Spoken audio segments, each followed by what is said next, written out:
Let me welcome you all to the third episode of our HISTEPS working group online meetings. And we are very happy today to welcome Marianne Janack. She is the John Stewart Kennedy Professor of Philosophy at Hamilton College, where she teaches courses in epistemology, feminist theory, metaphysics, and philosophy of science. She is the author, among many other things, of What We Mean by Experience, published with Stanford University Press in 2012. And she's also the editor of Feminist Interpretations of Richard Rorty, published in 2008. The talk she presents today is focusing, I think, on William James' psychical research, and it is linked, I believe, to her contribution to a collected volume that Marianne co-edited with Roberto Gronda, who is also attending the meeting, other than coordinating this very working group with me. And we are sitting in the same room today. So, yeah. He is really here. And Giancarlo Marchetti, also co-editor of this beautiful volume, which was recently released by Routledge, I believe, although copyright says 2026. But anyways, it's in my hands. The title is Pragmatism and Philosophy of Science, Historical and Contemporary Perspectives.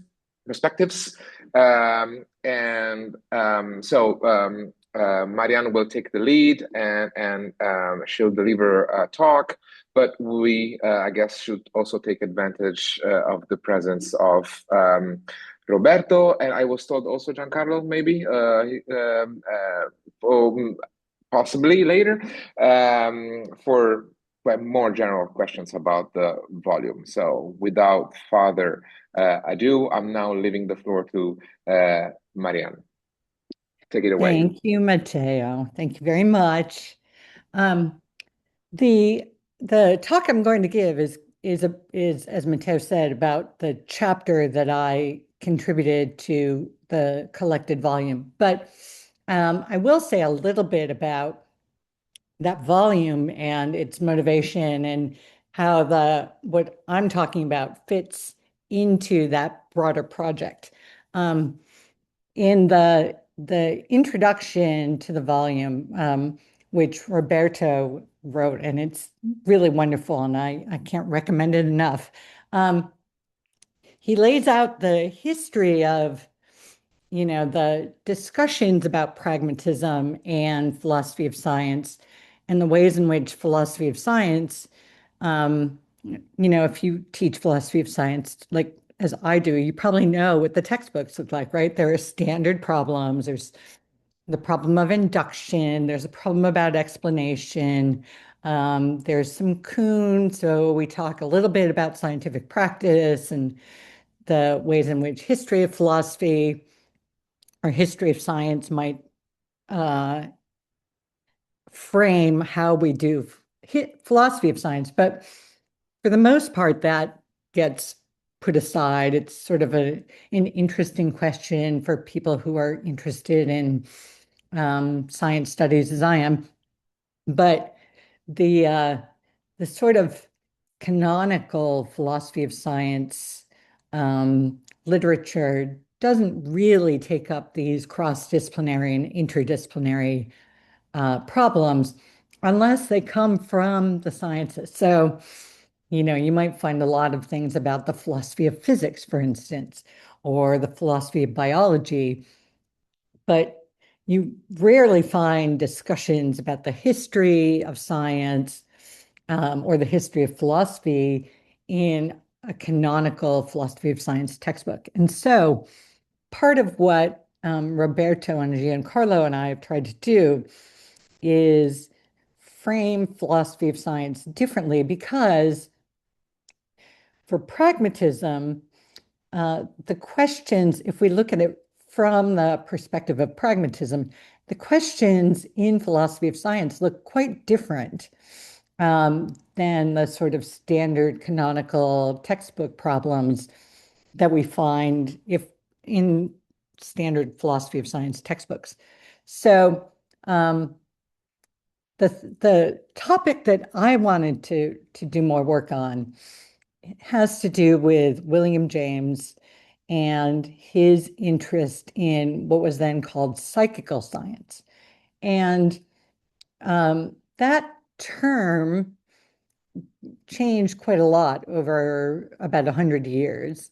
Um, it went from capturing all kinds of things like spiritualism, telepathy, ESP, um, you know, ways of knowing that sort of exceeded the limits of standard experimental sciences, lab-based sciences.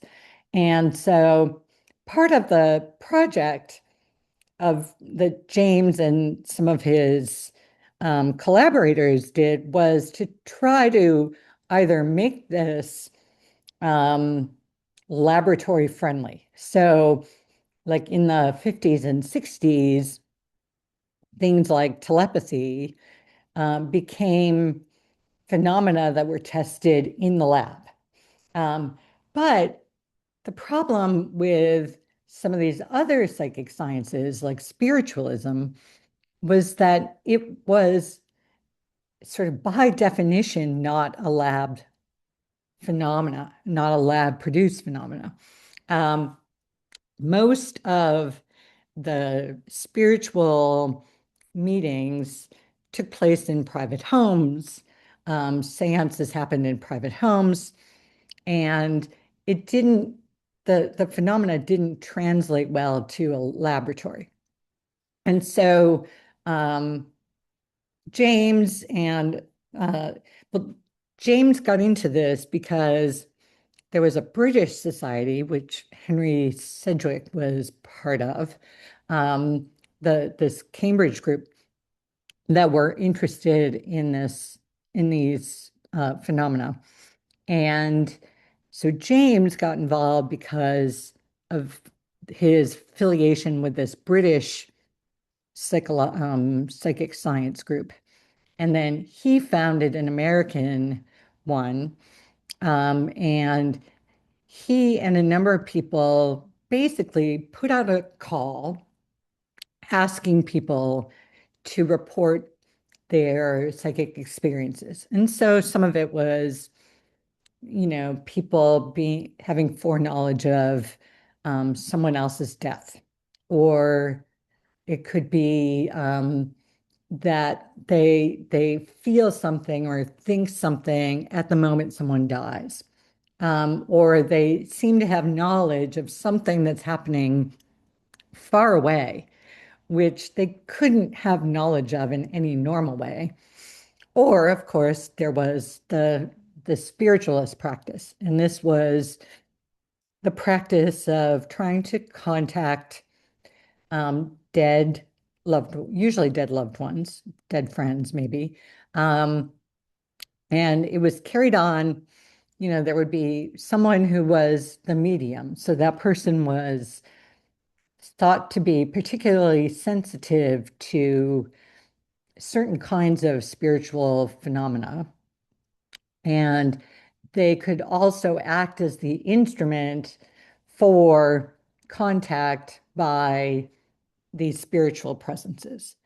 And so a lot of that, some of it was carnivalesque. It would happen at sideshows, it would happen in these sort of circus environments. But some of it was done at private homes, and some of that was done for entertainment. But some of it was done because people were genuinely searching and trying to make contact with dead loved ones or to get news of dead loved ones in some way. And most of this was dismissed as fraud. And James and a number of his Confederates tested a number of people who claimed to be mediums, um, and found that there was usually some kind of shenanigan happening.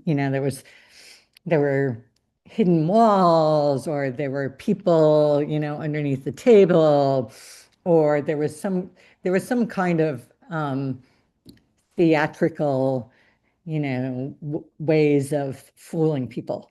But there was this one case.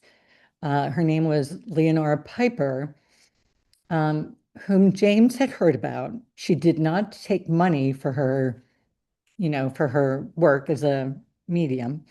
And James visited her a number of times, and he and his Confederates tried and tried and tried to figure out how she was doing this, like if this was fraud. And their conviction was that mostly it was most of the people who were running seances were fraudulent. But Mrs. Piper, they could not disprove what she was doing. That is, they tested her, they, examined all the rooms, they examined everything that she was doing, and they could not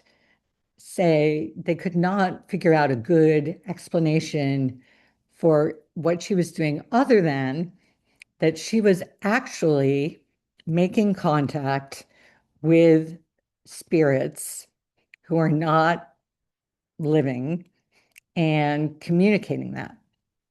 And so part of James called Leonora Piper his white crow. And if you all know the induction riddle about crows, you know how this goes. The white crow is the one exception to the inductive rule. And so Leonora Piper was the one exception to the rule that basically all these people were frauds, or that there wasn't any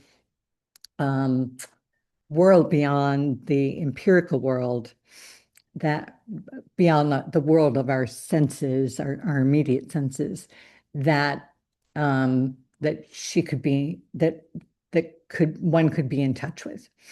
And so James, who had spent most of his time as a physiologist, he started the first physiological psychological laboratory at Harvard, in the US, that was. But he just decided that the really interesting and important issues were not laboratory issues, but were issues that had to do with the ways in which people might make sense of the world in ways that weren't laboratory framed and laboratory controlled. But he was also, what we would call a metaphysical pluralist. So part of what he was interested in was the way in which we might think differently about worlds given the empirical evidence that seemed to be offered by these veridical experiences of psychic knowledge, foreknowledge, spiritualism. And so for James, part of the project was to challenge the ways in which the metaphysical dogma of there is only one world, it is this world, how that tended to close off certain kinds of experiences or eliminate certain kinds of experiences from the realm of the scientific. And so for James and Robert Hodgson, who was the other person who worked with him at the American Society for Psychical Research, they would collect all this data. They'd get these letters, they'd get these reports about how someone had made contact with the dead, or they'd been doing a seance and this had happened. It was more like a citizen science than it was like a laboratory science. And they didn't know what to do. They were trying to figure out what to do with all this empirical data, but it didn't count as empirical data because it wasn't done in the lab. And so part of the problem was James and Hodgson had to, basically try to establish that this was veridical, but then also argue that it was relevant to the questions about how we know things. And that was, a sort of a double-barreled project. But then on top of it, there was this even greater problem, which was that, or maybe an equal problem, most of the mediums were women. The male mediums, some of them were, well, a couple of them were American, but most of them were foreign born. And so part of the problem that James and Hodgson faced was this problem of the reliability of these actors who claim to have this knowledge and who would hold these seances when, they weren't scientists, they weren't in a lab, they weren't necessarily unbiased, reliable testifiers. And so part of the problem was that psychic science presented all of these challenges at one time. It wasn't a lab science. Most of the testifiers were not, because of their social positioning, weren't really thought to be reliable testifiers. And the phenomena were weird. I mean, they just didn't fit into the standard model of how we think about what the world consists in. And so later on, the story of the Americans Society for Psychical Research, later on, that debate got framed as a debate, a battle between religion and science.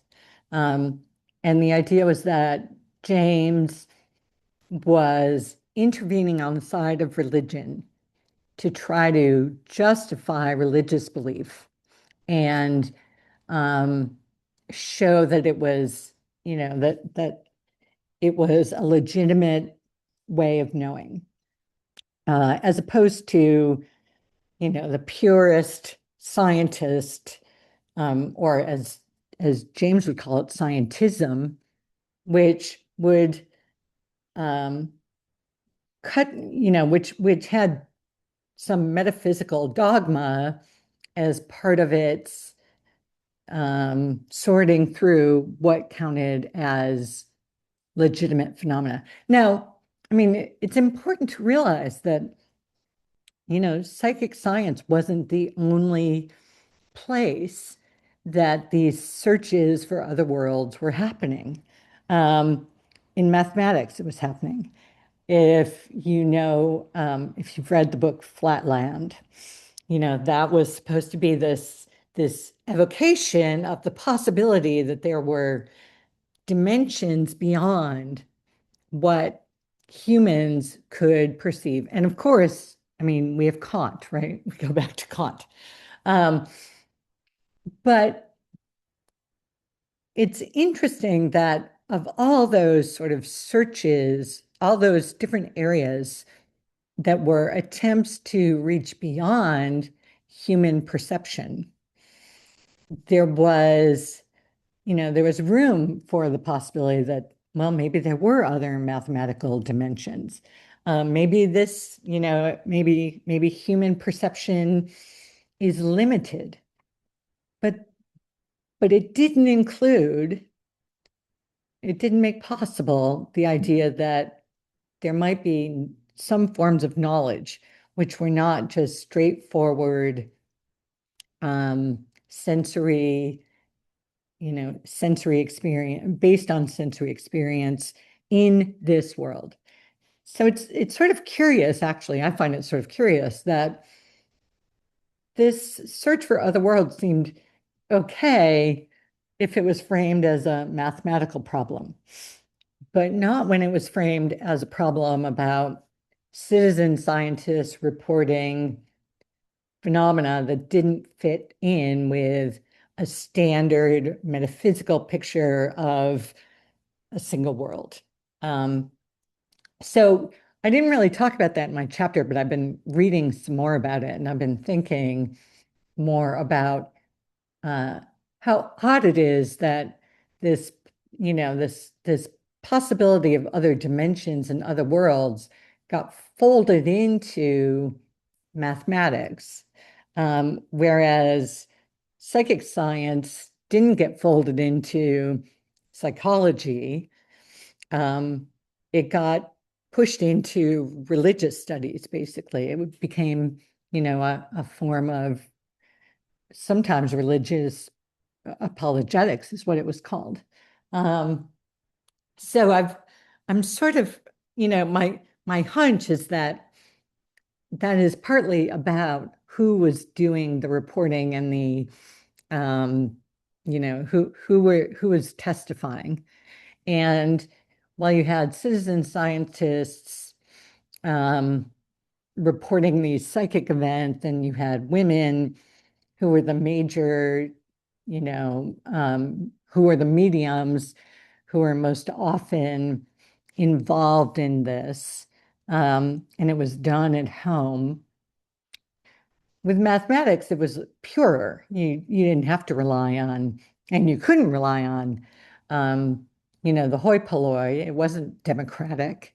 It was a specialist pursuit.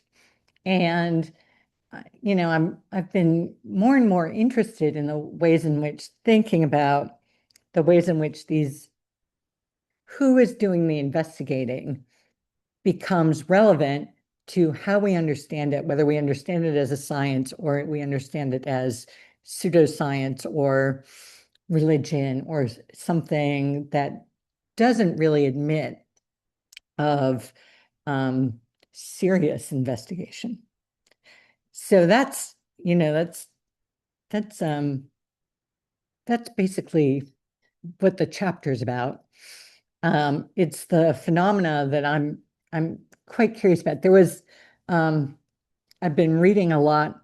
My latest thing is I've been working on these issues about personality.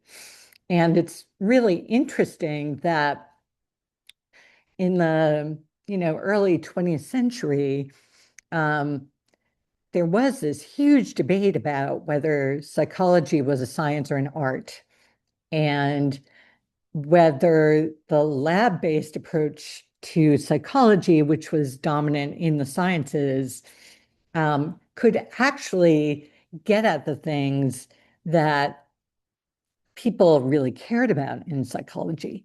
And I've been reading these, old essays by this person named Gordon Allport. Maybe some of you know him. He's the person that's usually thought of as the originator of the concept of personality. And he was dismissed, and his research was dismissed constantly as not manly enough, too feminine.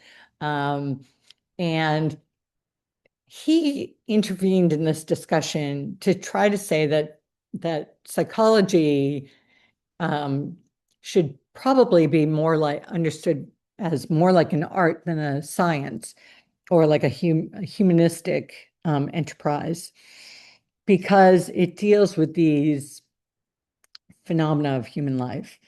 But what seems to have happened is that personality research became more lab-based, more statistically based. So it's sort of like, really like put down its marker on the scientific approach to try to make itself more scientific. And when I've been reading Allport's essays, I'm not sure he would recognize the present theories and studies of personality, because for him, part of it was this idea that human beings were unique, whereas personality research in some ways has to frame human beings in a much more general and replicable way. And so I think part of this is, this debate about the place of psychical science and the place of personality research in the scientific fields. I think they're related here. Anyway, I saw a question somewhere. Yeah, there is a question. Feel free to pick it up now or leave it for later. It's what. Ernest says, sorry, I'm gonna have some take off my glasses. Yeah, I am Marianne, struck. Marianne, can you hear me? Yes. Yeah. No, I just said, yeah, feel free if you want to respond now or if you want to leave it for later. I can read it to you if Okay. Would you? That I would be great. yeah. So question goes as follow. I'm struck that this explosion of interest occurred around the time of the discovery of radiation in 1895. Do you find any connection between these discoveries and James and others' beliefs in search for scientific mechanisms associated with spiritualism and other psychic phenomena? Oh, this is a really interesting question.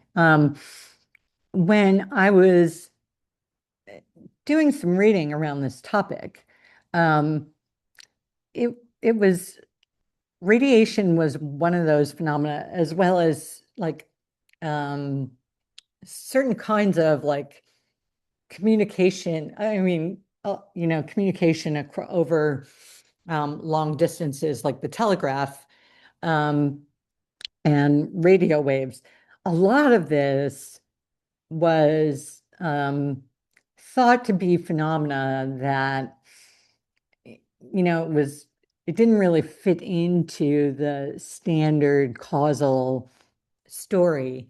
And so, at the time, I think it was in the 1880s, maybe, um, uh, there were like Edison thought that he was going to be able to build what he thought of as a spiritual telephone.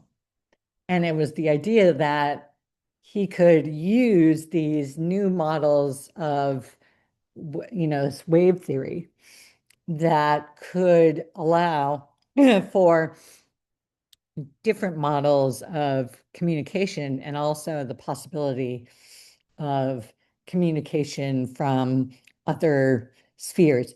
But it's interesting because for Edison, part of the reason he wanted to develop the spiritual telephone was to bypass the problems that had to do with testifier reliability. And so, like part of what he had in mind was he could develop this instrument, that would be genderless and raceless and, totally automatic, and that could basically funnel the way mediums did. It could funnel communication from the other world. But of course, mediums were people, and often women, whereas the telephone would be something, completely objective and neutral. So, I mean, I think it's interesting. I think is it Ernest who made this comment? I think you're right. There's this, there's also this like shift in what kinds of phenomena can be tracked and understood and used. But then there's also this, the sorting ends up being, well, who's, who's using it, who's testifying about it. And in the case of mediumship, who's doing the testifying? Who's doing the using? Well, it's mostly used for entertainment, and we have these women and foreign men testifying to these phenomena. And that seems to be like why radiation and X-rays and all the phenomena beyond the visual sphere, the standard visual sphere, is acceptable, whereas spirit communication, oh no, it's women are talking about that, right? That's what women are doing. Um, and how do we try to move beyond that? Aha, the spiritual telephone. So yeah, thanks, Ernest. That was an interesting point. Other questions or comments?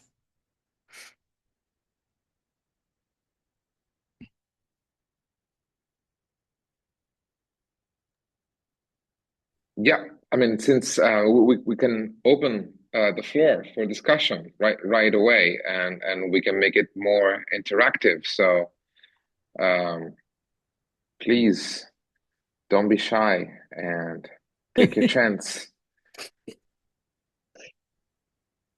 If I mean where to so to speak get things started with questions, or well, we already had one interesting question, but my very naive question would be about the relation with what one may think of standard psychology or with official psychology. I mean, there's no such thing as standard psychology.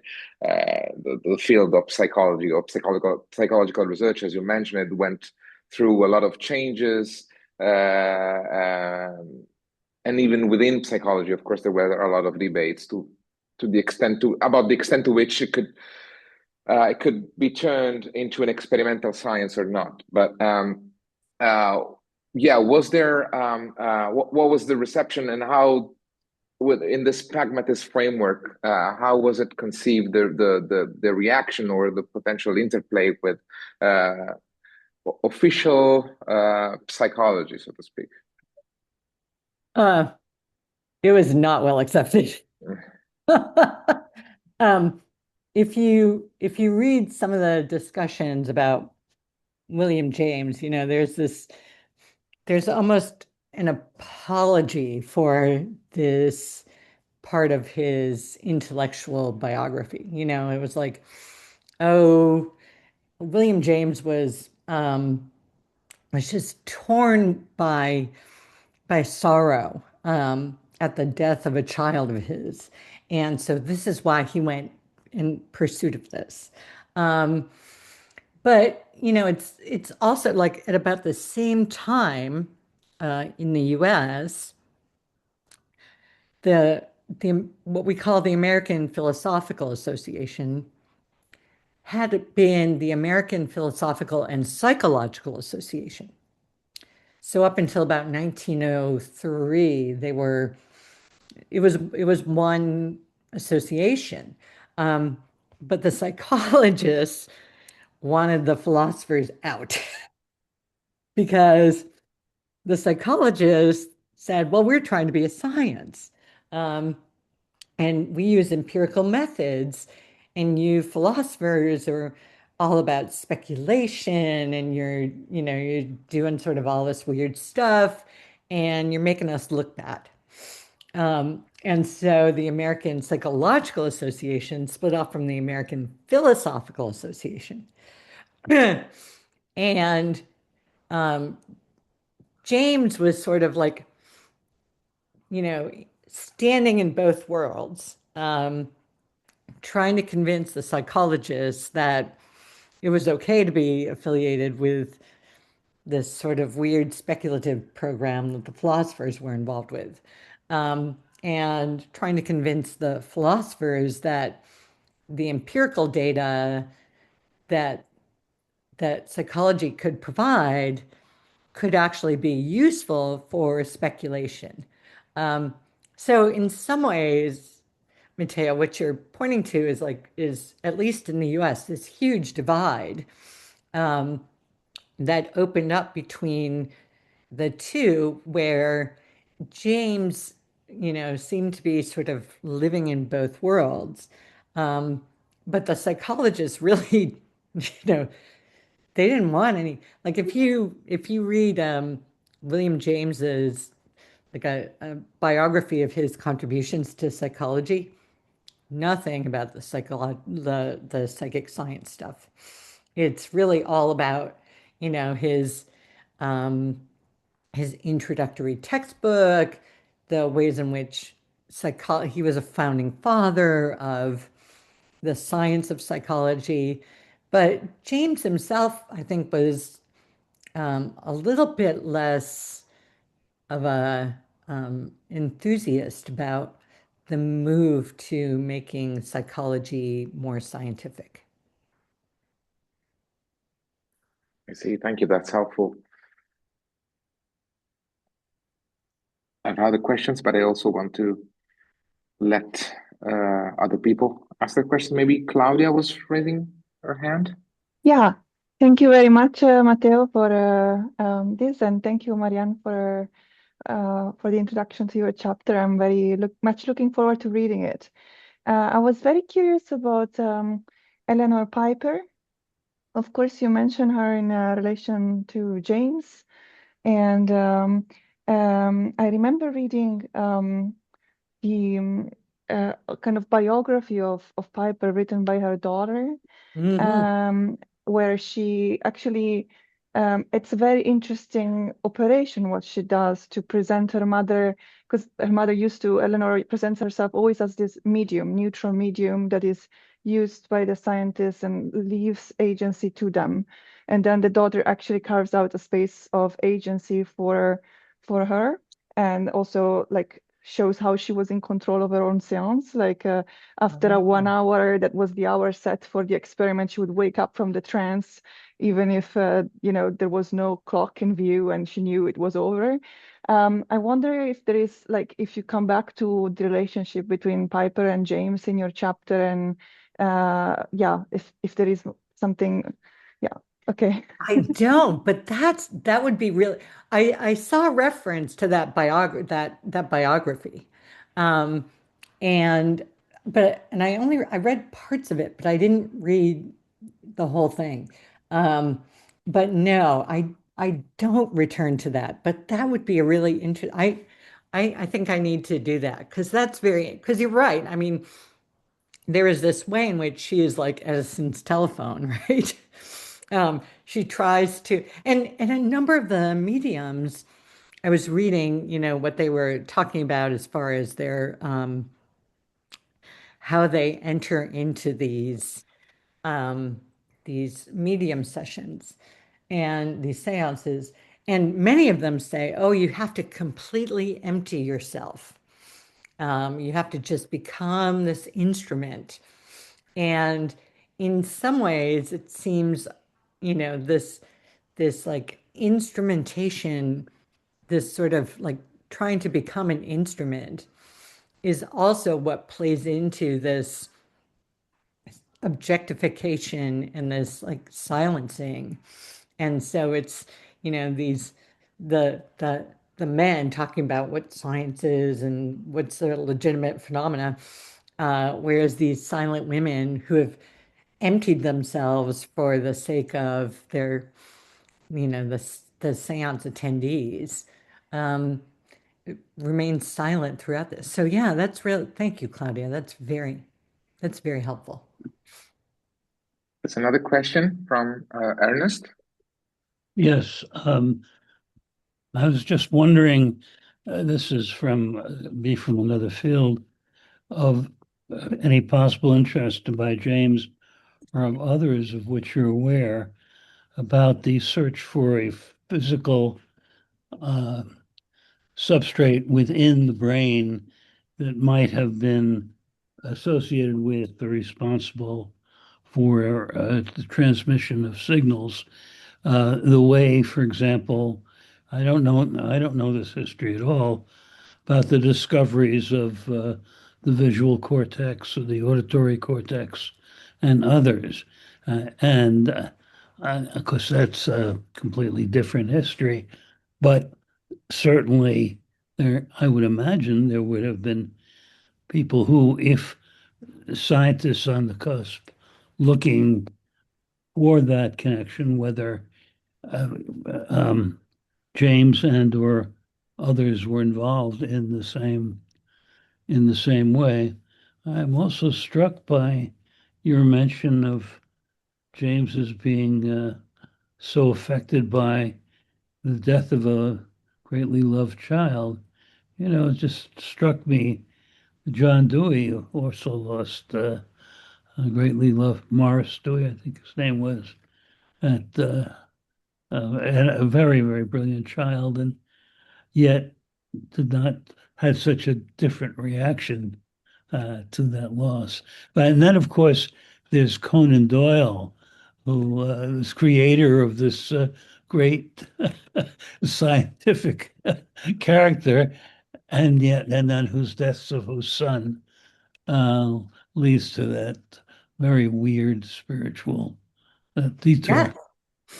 Yeah, because Conan Doyle was a huge player in this field. He was, you Yeah. know, and I can't remember. I have a book. Hold on. Will you? I hope you'll travel with me to my bookshelf. Because I have a book here that it's one of these weird books, that that nobody buys or reads. Upton Sinclair, The Book of Life, and um, it's about the idea of spiritual doubles. So, and I don't know if you know many people, I knew people who would talk about these, their astral projections and these ways in which they could basically project their presence someplace else while they were asleep or in a trance or whatever. And Upton Sinclair, I think it was, I mean, in this, the Book of Life, writes about these, these creations of the physical double of people. And it's weird because, yeah, Conan Doyle and Upton Sinclair, I think maybe Walt Whitman too. I can't remember. But there were a lot of like fairly famous Americans who were taken up in this area of psychical research. But back to your question about the brain, Ernest, I I think there was some interest in the 20th century, after James, in trying to pinpoint some kind of, part of the brain that would make people sort of able to have these kinds of experiences. But, often they were dismissed as hallucinatory. So it was like, oh yes, some people have these elements, these parts of their brains, but it makes them hallucinate, not like it makes them know things that the rest of us can't know, which is a very interesting choice of explanation, isn't it? Because you think, well, you could just say, yes, well, these people have um, some ability that the rest of us don't have. Or you could say, these people have something wrong with their brain that makes them hallucinate these presences, or they think they're in connection with something beyond the sensory, but they aren't. And it's interesting, because part of it is that the the metaphysical picture that informs your methodology um, isn't totally benign or neutral here. Thank you. Thank you. Claudia, please go ahead. Unmute yourself first.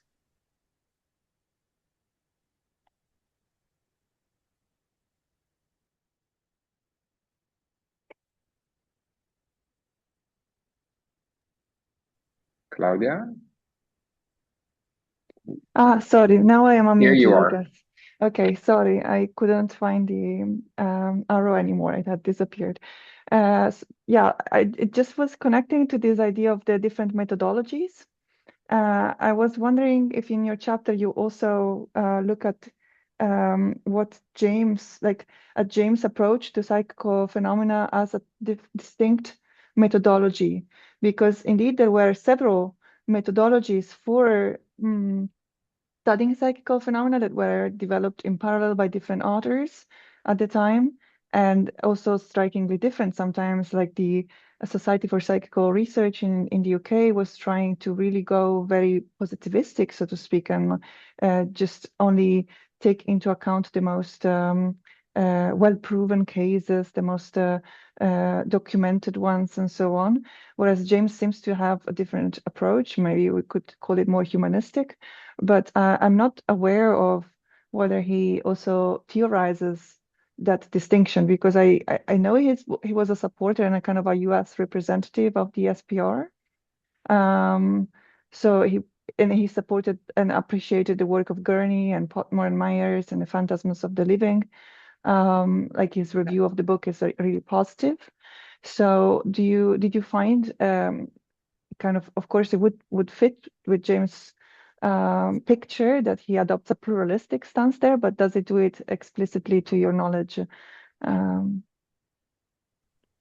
Well, sorry, Marianne, can I just add some yes. about the Claudia's question? And could you tell us something, if there is evidence about it, about the material apparatus used to carry out? Because apart from methodology, what did they develop some kind of a specific instrument to detect that? And what was James' position on that? Sorry about that. That's okay. No, that's good. I was trying to see if there were any like what we would call citizen science projects prior to James and the ASPR collecting all these reports. And it looked like maybe there was a little bit of work that was being done on weather. So like having reporters, like people stationed in different parts of the US, and they all had these standardized ways of measuring snowfall, rainfall. Although, weather is, snowfall, it's weird, rainfall, weird. But they did try to make sure that all the observers were using the same approaches. And Hodgson and James tried doing that too. So when they talked to people about collecting this data, in sort of a citizen science project, they tried to make them use the same kinds of processes, procedures, the same kinds of instruments. So like often with telepathy in particular, they would use playing cards, and they would talk about how to do a number of replications of a process so that they could get some statistical data. But part of the frustration that Hodgson and James both encountered was that people didn't want to do that.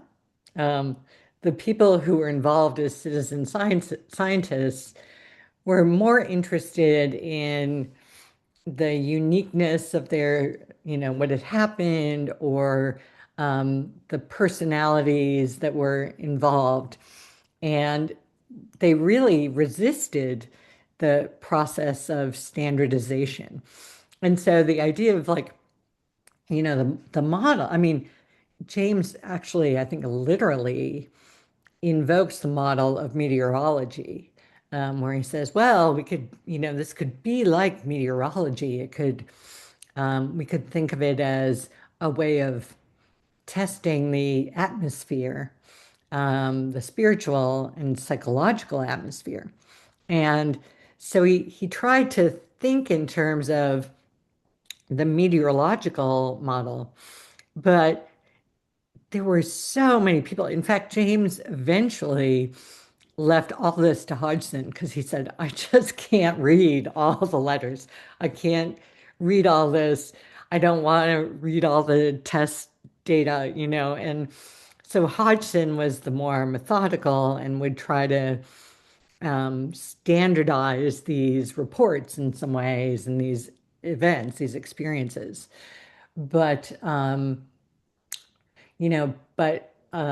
the people who were involved didn't seem that interested in that. And I'm curious about why that is, because of course you would think you'd have the same problem with meteorology, right? You would think.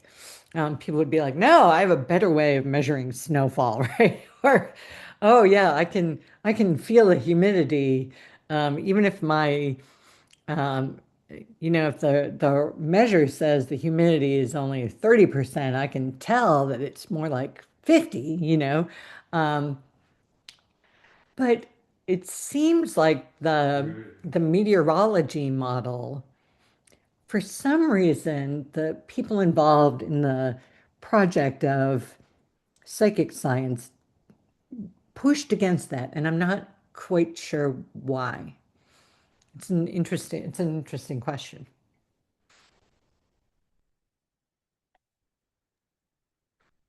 I have a more general question,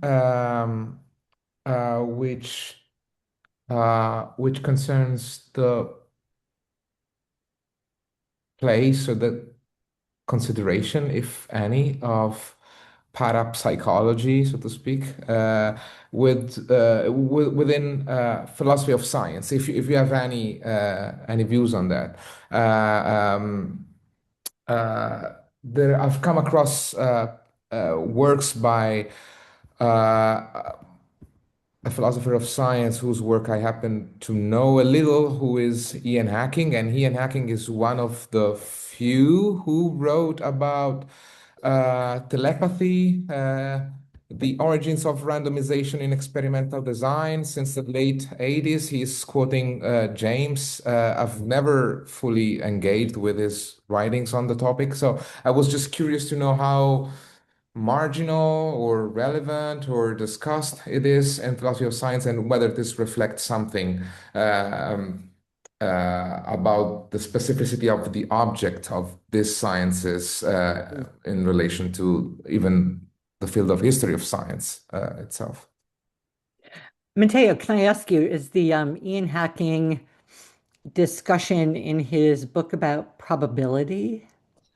I don't think it is, and now I'm not sure if anyone has more accurate knowledge on this or is able to check. I don't think it is. I'm looking as of now at the paper that he wrote in 1988, and it's published in ISIS. So, Really?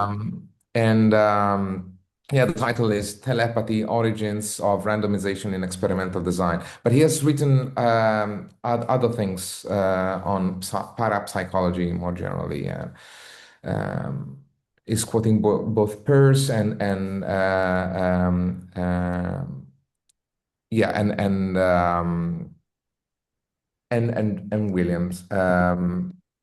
William James as well. So Huh. yeah, I haven't yeah. read that. I've read a lot of hacking and I haven't read that, so I'm gonna have to track that down. I do know I there's a lab at um is it University of North Carolina? It's somewhere in North Carolina. It used to be affiliated with the university and then got pushed out, but it was a lab dedicated to the investigation of parapsychology. And it's interesting because what you cited, Matteo, they've basically slimmed down the people who do these experiments. They've narrowed the focus from all these sort of paranormal, spiritualism, spirit communication. It's been narrowed down to telepathy and ESP. And I have not found much in philosophy of science that deals specifically with this issue, except for I have a couple of collections that are from, geez, I think the 80s, about parapsychology and philosophy of science, or the occult and philosophy of science. And it seems almost like those areas, even though, as you point out, Matteo, a number of them tried to use more standard experimental procedure to at least come up with statistical evidence that could be used without assuming that the phenomena was legitimate. But telepathy and ESP were easier to do and put in a lab and test in this sort of lab-based way than this sort of wild phenomena of spiritualism and foreknowledge. And it was partly because except in a few cases, the spiritualist or the foreknowledge wasn't predictable or necessarily repeatable. Whereas you could, I actually tried this with some of my philosophy of science students. We tried doing this thing where we had like one person in a room separate from the rest of us. And in the room where my class was, we were flipping over cards, and the person who was isolated in another room was supposed to try to like figure out what the card was. They did terribly. It wasn't. I told them they had no telepathy or ESP ability. But it's true, part of the project was to try to replicate more positivistic, more standardized scientific investigation. And the hacking article, I'm assuming, talks about that in telepathy. And I was reading a number of things about the attempt to make telepathy legitimate in this way. But if any of you have read, I don't know if you've read the Alan Turing article about oh gosh, what's it called? It was published in the 50s, and it's about his original Turing test. And in it, he posits ESP or telepathy as an explanation for the kind of communication that he sees. And whenever I teach that, my students just say, like, how could he actually have thought this was like a legitimate hypothesis to consider? And it does seem like, maybe in the 50s, 60s, 70s, and 80s, it was a little bit more of a live hypothesis than it is now. And so I think, part of what we've tried to do with the pragmatism collection is to broaden out this issue about like what is philosophy of science? And if we think that part of philosophy of science is the question about how we understand phenomena That was my husband, John, by the way. Sorry. He loves to like come into the picture. If the idea is like, how do we understand even this phenomena that seems to fall outside the boundaries of standard scientific metaphysics? And we look at practices. And so I think, hacking is great at thinking about the ways in which practices are put into place and give rise to hypotheses and metaphysical commitments. But I find this a little weird because part of it is like I feel like I have to say, well, yeah, let's think about all this sort of strange stuff and the ways in which that gets tested, and let's leave open the possibility that the idea of the sciences is bigger and more capacious than the one that we're thinking of. But then on the other hand, I think about, well, should we be including, the anti-vaccine stuff that Robert F. Kennedy is doing? Do we include flat earthers? Do we include, and this is, I think Helen Longino wrote about this problem about 30 years ago. How do we think about the ways in which, because science is an honorific term, and a term of recommendation as much as it is a descriptive term. And so, part of it is thinking about the ways in which we use science to recommend some knowledge project and the ways in which we think of science as a particular way of investigating problems. If I may comment on the history of historical aspects, I think you're referring to J.B. Rhine's laboratory at Duke. Yes. Rhine, interestingly, was a botanist originally. It got for some reason, got very interested and began to do a number of tests with playing cards. And this was kind of peculiar in that department, and that's why I guess they eventually expelled it from Duke. I wasn't aware they had done that. It was kind of always nested there in this peculiar situation. But there was I can remember because I was an undergraduate in the 1950s, and there was a great interest in that in the phenomenon at that time. People trying to take it seriously, and also we statistical issues.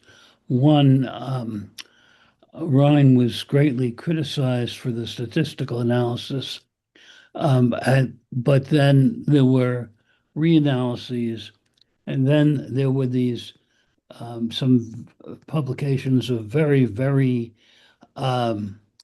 impressive statistical tests, some of which were found to be fraud. As a number of fascinating descriptions of investigation, detection of fraud, of kids who can perceive signals at higher decibels than older people, communicating with dog whistles, which communicate, of course, at high frequencies that humans don't hear, but maybe a few children can hear, but older people can't. So you have the older investigators being fooled by younger children communicating. And part of the reason I'm fascinated with this is that actually in my own history I got interested in science really because of searching for some mechanism which might explain ESP. Now, Just pertinent to this, that Gunther Stent had defined this phenomenon he calls prematurity, but you can really think about it as disconnectedness. Now, this is within the more formal philosophy of science tradition, although it's a little tangential. But in essence, there are people like Michael Polanyi who raise the same kind of criterion. And essentially, they say they will call phenomenon, and Sent called it premature.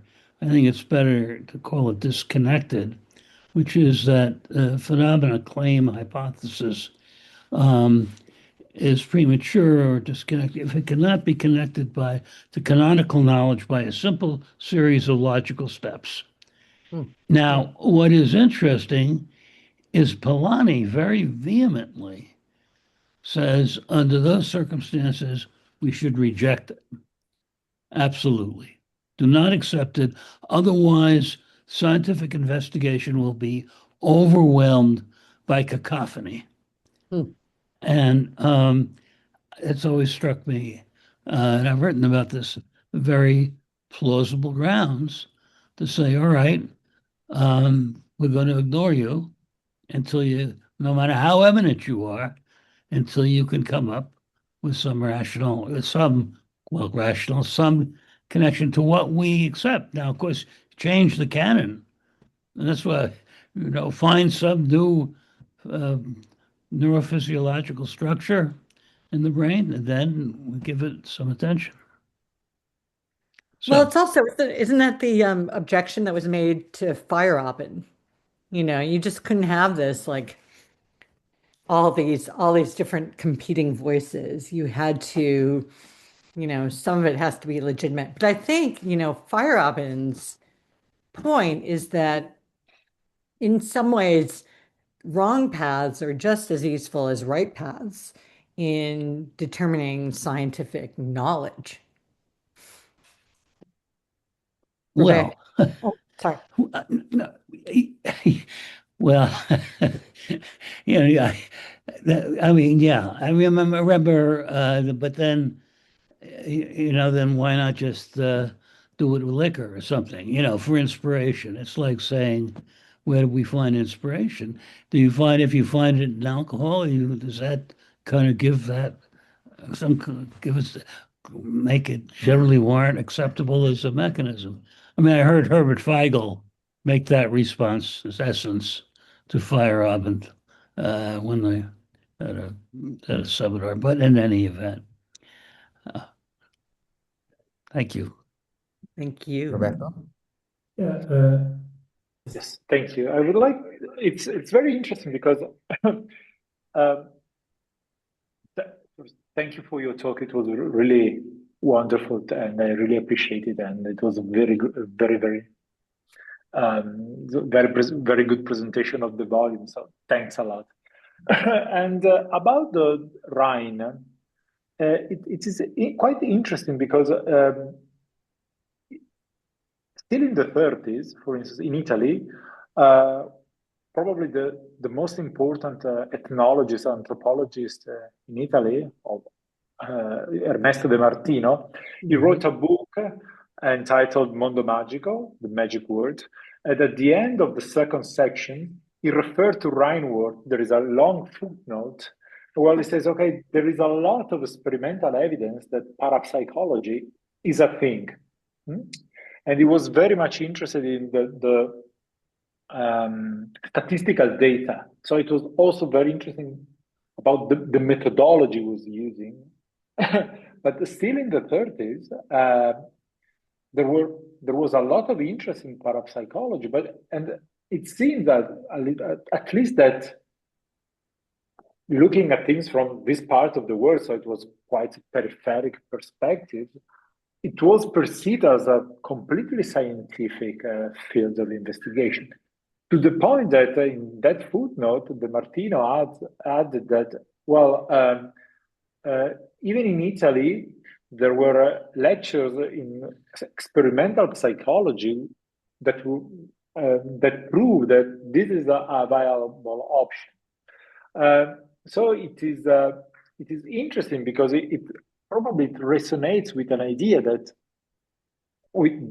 I think James had and De Martino had, that you have different kinds of connections. So you have an external relationship between the matter, and then you can go on and build, like for instance, a community, like community of people, community of mind, is a different kind of relationship, and it's more internal. And then you can possibly experimentally detect if there are even higher level of connection. And the idea was that, okay, it was part of a worldview, probably influenced by Bergson and the other, according to which a certain kind of mentality took place that privileged some kind of connection and undervalued others. So even the relationship with metaphysics, science, and it's very, very complicated, I guess, at the time. And then you can find some kind of spillover of this kind of approach in very different disciplines like anthropology, ethnology. So it is a much, probably it was richer as a field than it became 10 or 15 years later, in which it was much better,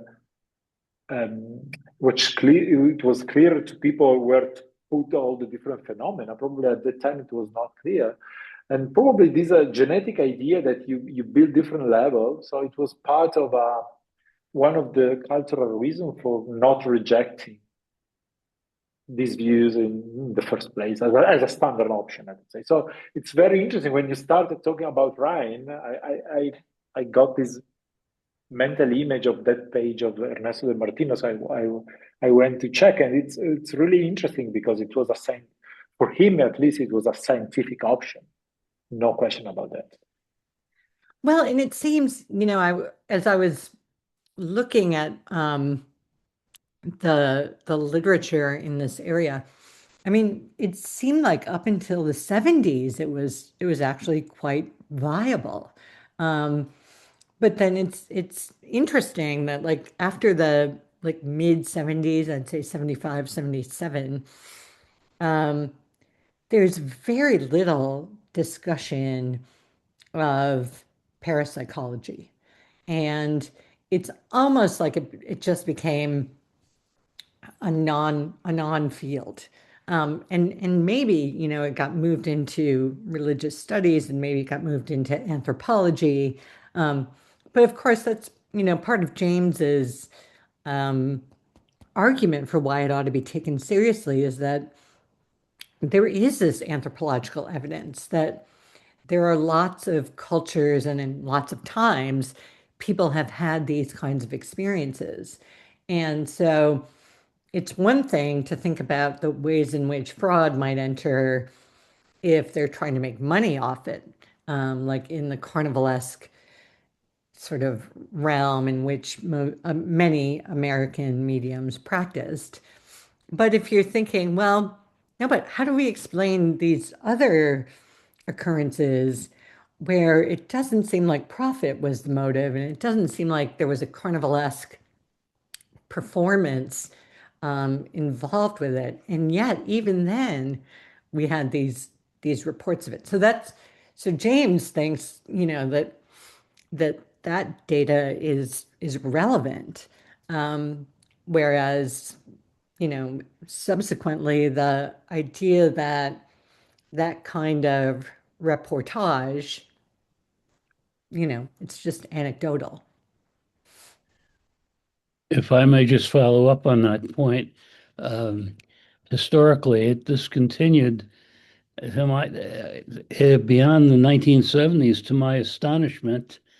About 5-10 years ago, I'm in the Bay Area in California. I met a man. He had gotten his PhD, of all things, in parapsychology from a university in it was somewhere in England. This must have been in the 90s, believe it or not. And Then he had actually gotten a teaching job at a place called John F. Kennedy College, which is in Walnut Creek.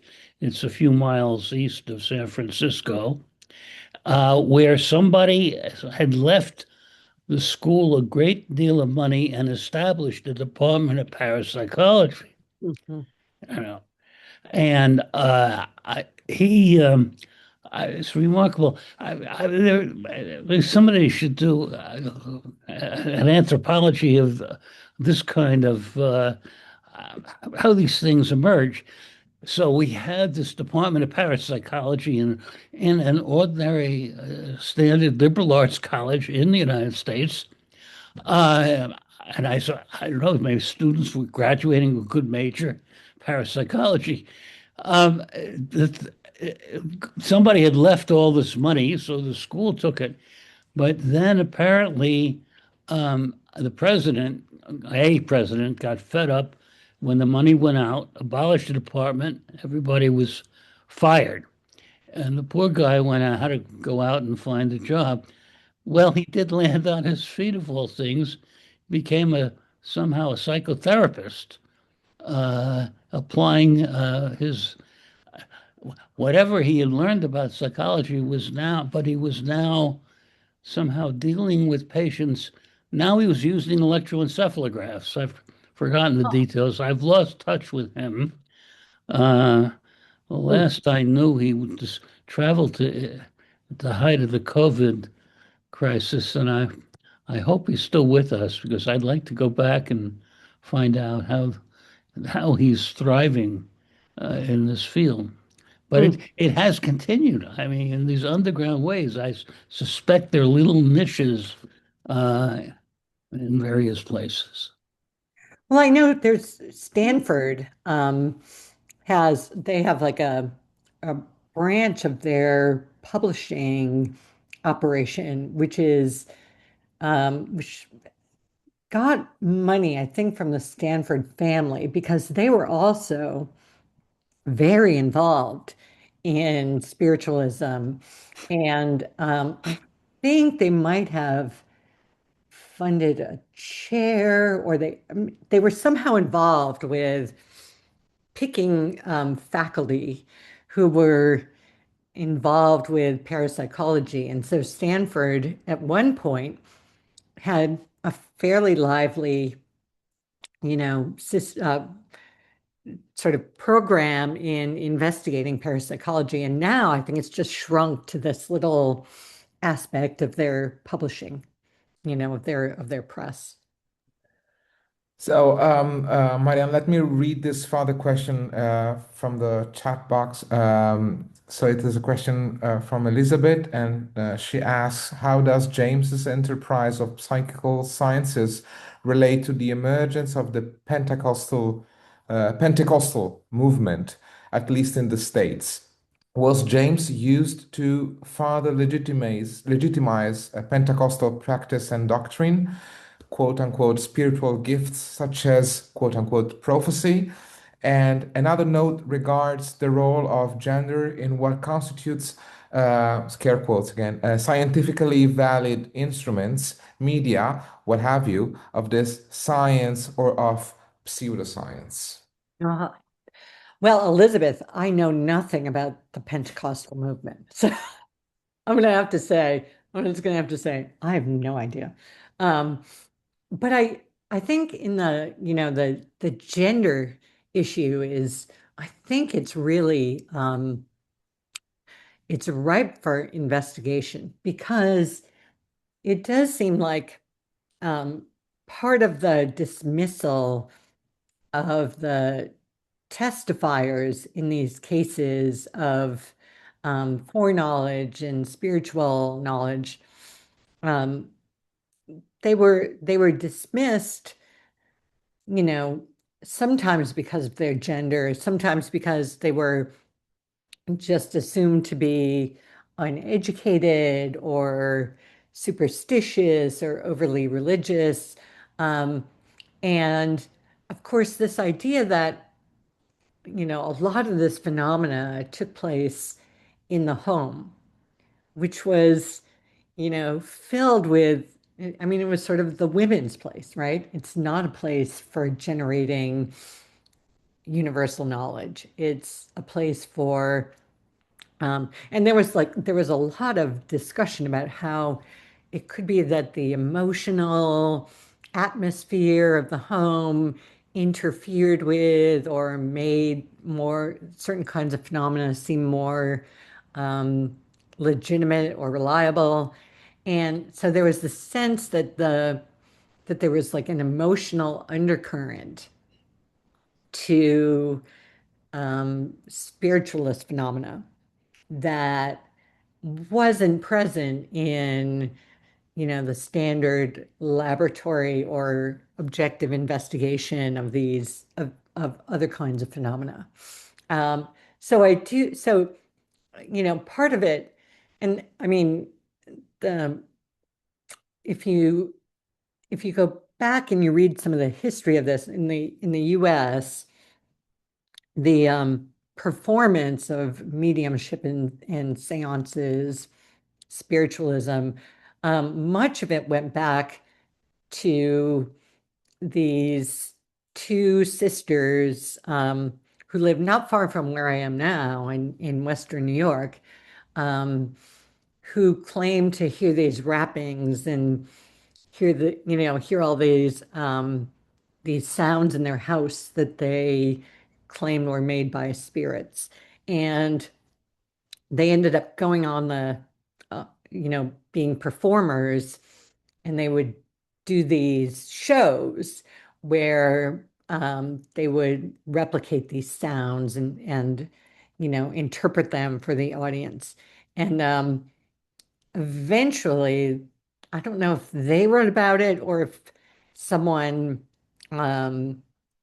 talked about it independently, but it turned out that they were doing much of this with they could pop their joints and make these popping noises, and they could make other kinds of sounds, in ways that nobody could see, but that fooled their audience.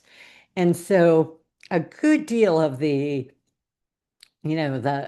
evidence for spiritualism was read in light of that way in which the performance happened. But it was also, if you think about, the US in the late 19th century, early 20th century, a lot of the women who were involved with it, and it was mostly women, had no independent forms of support. They couldn't have jobs. They didn't have jobs. They lived at home. And so to some extent, I mean, I know it sounds harsh to say this, but you can sort of see the point of dismissing their reports, right? You're like, you don't know scientific practice. You're talking about like what happens in your house with your friends around your dinner table. But it seems to me like the part of what is interesting about thinking about this from a pragmatist point of view is that those aspects of identity become relevant to the practice of science. And if we think about canonical philosophy of science, the question about how, I mean, now there's more work, I think, in analytic, feminist philosophy of science that investigates the ways in which the epistemic reliability of the testifier and the identity of the scientists is relevant. But I'm not sure anyone has really thought about the ways in which certain kinds of spaces are gender coded.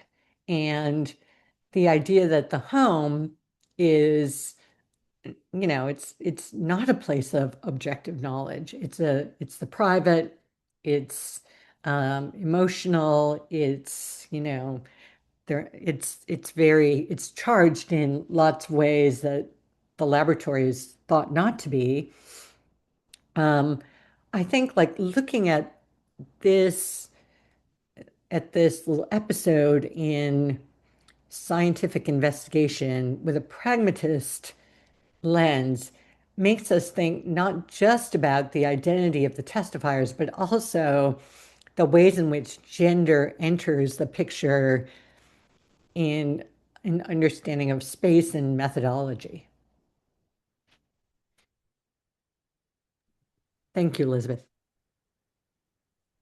Great. Are there other final questions, remarks? Just a small question, a follow-up on this. Was there also a distinction between a city and countryside? Like, for instance, apart from home and laboratory, but is it possible to find other layer of distinction? Like, for instance, okay, because one of the problem with pragmatism, for instance, there are a couple of books.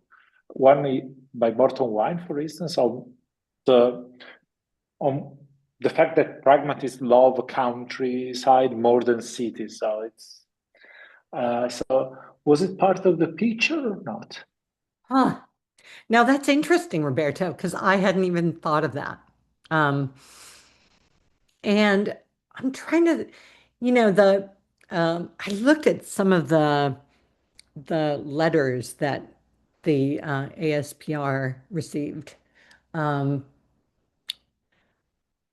I don't know if it can be easily sorted into country and city. I mean, a lot of the reports came from, places like Philadelphia and Chicago, where there were like larger gatherings of people. And Leonora Piper was in Boston, but a lot of the reports came from these little towns, New Hampshire. I mean, these little towns all over the US, which weren't necessarily like hotbeds of scientific activity, or a lot of the ones I read were from they were these like little science societies that would form, and they would meet, once a month, something like that, at someone's house. And they would talk about the latest scientific discoveries, or they would, often this was where they would try out the scientific, they would try to do scientific investigations of these kind of phenomena.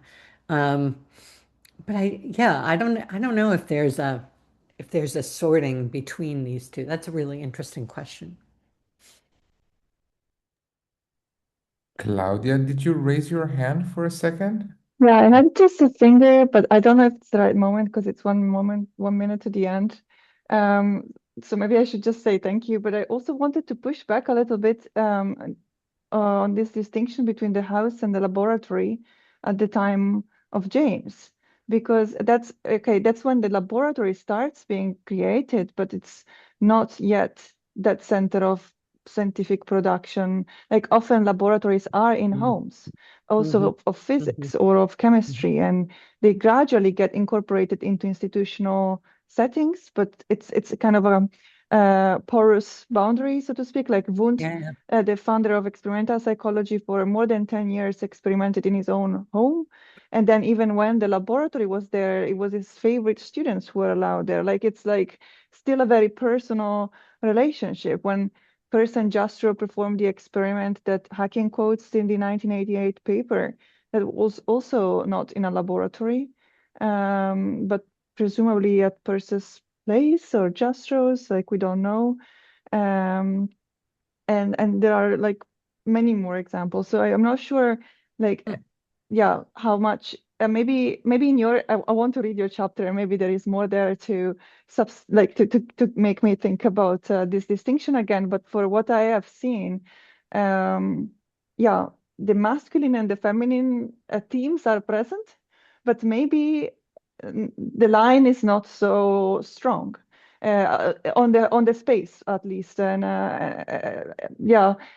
Faraday, for example, who in 1853 made an experiment to refute the idea of table turning, yeah, he made it with cardboard and at home in a sense. So, and then of course it was published widely and commented upon, and but there is not, yeah, this the big science thing has not come yet.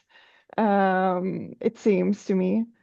But yeah, sorry, it was not the right moment maybe to throw in this comment. No, but that's very good. I mean, I haven't really read much about the history of the laboratory. I've been reading, well, as I said, I've been reading about personality, but I've also been reading about home economics, and the development of home economics as this field. And you know, part of it is like making the home more scientific. So that's been on my mind. But you're right, the history of the laboratory would be that's an interesting thing to think about. Yeah. And Oh, I wonder, perfect. oh, sorry. And I wonder No. if those spaces get coded differently, you know, like this is the room where daddy goes and no one's allowed there, you know, except my favorite people or whatever. I don't know, you know, it's interesting.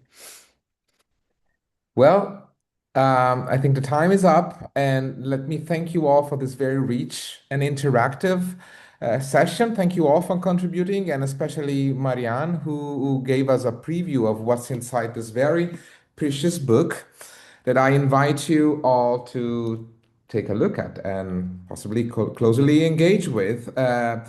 Roberto doesn't want to give me this as a copy, but I will. He will have to take it back from my hands because I will take it home with me.